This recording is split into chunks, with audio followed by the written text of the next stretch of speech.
Galdera dugu ikusiko zenuten bezala jardunaldiaren izenburu. Eta aurkezpen batzuk ere, lehenengo txandakoak behintzat, baiezko galderekin hasten dira. Aurreratzen dizuet, baiezko galdera horien erantzuna gure aldetik baiezkoa dela. Beraz, norbait hori entzutera etorri baldin bada, honezke baldegin dezake, bai. Bai horrek dena dela, motxila dakar. Bai baldin eta da. Bai baldin eta ahoskera balio esten bada. Bai baldin eta axola bazaigu. Bai baldin eta gogoa badugu. Bai baldin eta prest pagaude, gutako batzuk behintzat, gure erosotasun gunetik ateratzeko. Bai baldin eta baliabide egokietara jotzen badugu. Bilatzen, aurkitzen eta gero erabiltzen baditugu. Guk batzuk proposatuko ditugu. Gaurko saioetan, halako bideetan barrena abiatuko gara, alderdi teorikoagoa eta praktikoagoak mahai gaineratuz. Noraino iritsiko garen gaur eta gero, zuen esku dago, gure esku bezain bat edo gehiago.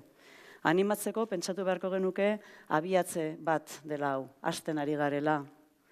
Hori litzateke, nire ustez, lorpen importanteena. Huts egingo genuke gaur, arazoa hemen geldituko balitz.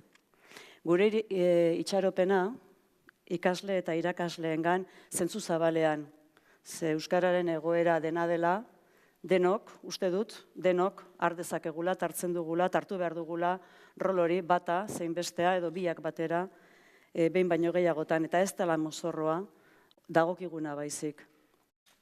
Esperimentua handi batean sartuta gaude hizkuntzaren normaltzen nahi honetan. Gemak, ez dakit etorri den, baina espero dut baietz, esan zidan, gure ikasle izan dako, eta horrein irakasle den Gemak, ikasle eta irakasleak behar genituela esan nionean, esan zidan ikasle eta irakasleek euskaltzaindia behartzutela. Andres Urrutia entzungo zenuten, askotan esaten duelako, denok garela euskaltzaindia. Horrek, komunikazioa nahi bat, ea lortzen dugun. Ahoskeraren eremuan ezer fundamentuzko egingo badugu, ahoskeraren inguruko arazoak konponduko baditugu, ez da amets ideala, ez dira hitz ponpoxoak, behar gordina eta ezinbestekoa baizik. Eta gaurko hau, gaurko elkartze hau, Gasteizen izatea ere, simbolikoa da, simboloen balioa serio hartuta. Izan dadila, indartzaile eta ez anekdota hutsa.